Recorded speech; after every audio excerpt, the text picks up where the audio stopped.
India seeks to 1 trillion in climate finance to meet its targets. NDC are subject to availability of this fund, says negotiator. So বন্ধু বান্ধৱীসকল এই নিউজটো বহুতবাৰ আমি discuss কৰিছোঁ recently COP26 গ্লাছগোত হোৱা দেখা গ'ল তোমালোকে গম পাইছাই চাগে মই ডিছকাছ কৰিছোঁৱে তাত ভাৰতে 5টা একশ্যন প্লেনৰ কথা কৈছে চ' এইকেইটা পইণ্টছ খুব ইম্পৰ্টেণ্ট আমি বহুত এনচাৰ ৰাইটিং হওক এক্সাম পাৰ্চপেক্টিভৰ পৰা ই বহুত ইম্পৰ্টেণ্ট চ' তোমালোকে এই পইণ্টকেইটা পূৰা মনত ৰাখি ল'বা ঠিক আছে চ' এইকেইটা পইণ্টনো কি কি আমি জানিম এতিয়া ভাৰতে ইয়াত গুৰুত্বপূৰ্ণ ডিমাণ্ড কৰিছে যে যিবোৰ ডেভেলপড কাউণ্ট্ৰি আছে সেই দেশবোৰে আমাক ফাইনেন্সিয়েলি হেল্প কৰিব পাৰে জলবায়ু পৰিৱৰ্তনৰ নিয়ন্ত্ৰণৰ কাৰণে ভাৰতে ইয়াত $1 ট্ৰিলিয়ন ডিমাণ্ড কৰিছে এতিয়া যি মিটিং হ'ল ভাৰতে কি ক'লে 5টা বস্তুৰ ওপৰত ডিছকাছ কৰিছে এইটো চোৱা ফাৰ্ষ্ট হৈছে India's non fossil energy capacity will reach 500 গিগাৱাট বাই 2030 ইয়াত 2030লৈকে ভাৰতে নন ফচিল এনাৰ্জি বঢ়াব নম্বৰ 2 আছে the country will meet 50% of its electricity requirements with renewable energy by 2030 so' চোৱা দেশত বিজুলীৰ বহুত প্ৰয়োজন আছে ইলেক্ট্ৰিচিটিৰ হয়নে আৰু ইয়াত কলৰ ব্যৱহাৰ কৰিলে কাৰ্বন ওলাব আৰু এই কাৰণে কি হ'ব পলিউশ্যন বাঢ়িব চ' আমি ডিচাইড কৰিছোঁ যে 2030লৈকে যি ইলেক্ট্ৰিচিটি লাগে তাত 50% ৰিনিউৱেবল এনাৰ্জি ইউজ কৰিম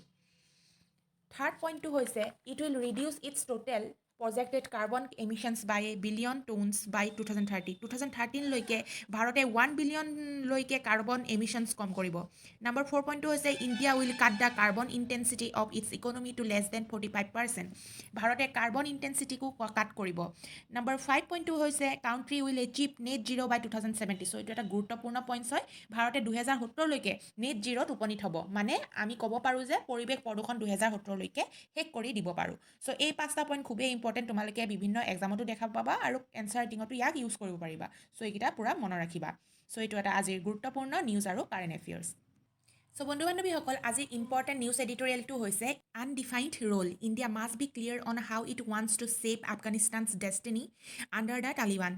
এইটোৰ বিষয়ে আমি যোৱাকালিয়ে ডিছকাছ কৰিছিলোঁ চ' কোনোবাই যদি ভিডিঅ'টো চোৱা নাই চাই ল'বা আৰু যিসকলে ছাবস্ক্ৰাইব কৰা নাই তোমালোকে এতিয়াই ছাবস্ক্ৰাইব কৰি লোৱা আৰু ন'টিফিকেশ্যন বেলটো অন কৰি দিবা আৰু যিসকল টেলিগ্ৰামৰ চেনেলত জইন নাই তোমালোকে জইন হৈ লোৱা ডেইলি ন'টিফিকেশ্যন পাবলৈ এতিয়া আহা চাওঁ নিউজটো ৰিচেণ্টলি দিল্লীত থাৰ্ড ৰিজনেল ছিকিউৰিটি ডায়লগ NSAৰ দ্বাৰা কৰা দেখা গ'ল আৰু NSA অজিত ডাবল ছাৰে ইয়াত শ্বেয়াৰ কৰা দেখা গ'ল যাতে আফগানিস্তানৰ ভিতৰত ছিকিউৰিটি প্ৰভাইড কৰিব পাৰে এই আৰ্টিকেলটো GS2 ফালৰ পৰা খুব ইম্পৰ্টেণ্ট হয় এই মিটিঙৰ প্ৰধান উদ্দেশ্য হৈছে আৰ্জেণ্ট হিউমেনিটেৰিয়ান এছিষ্টেণ্ট প্ৰভাইড কৰা আফগানিস্তানৰ মানুহক আজিৰ ডেটত তেওঁলোকে বহুত প্ৰব্লেমৰ ফেচ কৰি আছে চ' ছাপৰ্ট কৰিবলৈ এই মিটিং হোৱা দেখা গ'ল এই ৰিজনেল ছিকিউৰিটি ডায়লগৰ এইখন তৃতীয়খন মিটিং হয় ইয়াৰ আগত দুখন মিটিং অলৰেডি হৈ গৈছে ইৰাণত 2018 আৰু 2019ত হোৱা দেখা গ'ল এই মিটিঙত কোন আছিল ইণ্ডিয়া আৰু আফগানিস্তানৰ নেইবাৰিং কাউণ্ট্ৰিসমূহ আছিল মানে আমি মাতিছিলোঁ পাকিস্তানে ডাইৰেক্টলি মানা কৰি দিলে আৰু চাইনাই ক'লে যে পাৰ্টিজৰ বহুত মিটিংসমূহ ইয়াত চলি আছে চ' আমি যাব নোৱাৰিম এতিয়া প্ৰশ্ন হ'ল এই মিটিঙৰনো কি প্ৰয়োজন আছিল চ' এই মিটিঙৰ এইকাৰণেই প্ৰয়োজন আছিলে বন্ধু বান্ধৱীসকল তালিবানে যেতিয়া ইয়াত টেক অভাৰ কৰিলে USA ফ'ৰ্চসমূহতো ওলাই গ'ল যেতিয়া টেক অভাৰ কৰিলে আফগানিস্তানৰ ভিতৰত ছিটুৱেশ্যন বহুত বেয়া হৈ গ'ল ক্ৰাইচিছ হ'ব ধৰিলে আতংকবাদ বহুত বাঢ়িব ধৰিলে মানুহৰ এতিয়া খাবলৈও নাইকিয়া হৈছে এনেকুৱাও ৰিপৰ্ট পোৱা গৈছে যে মানুহে খাবলৈ নিজৰ ল'ৰা ছোৱালীক পৰ্যন্ত বিক্ৰী কৰি দিছে এইসমূহ ছিটুৱেশ্যন আফগানিস্তানৰ ভিতৰত দেখা পোৱা গৈছে চ' এই মিটিঙত ছিকিউৰ আৰু ষ্টেবল আফগানিস্তান কৰাক লৈ ডিছকাছ কৰিছে তাত যি ক্ৰাইচিছ চলি আছে কণ্ট্ৰল কৰা হওক যাতে চ' আমি যাতে পিচফুল ছিকিউৰ ষ্টেবল আফগানিস্তান এখন বনাব পাৰোঁ তাক লৈ ফ'কাছ কৰিছোঁ ভিডিঅ'টো যদি ভাল পালা বন্ধুসকল লাইক শ্বেয়াৰ কৰিব নাপাহৰিবা আজিলৈ এইখিনিয়ে ধন্যবাদ জয় আই অসম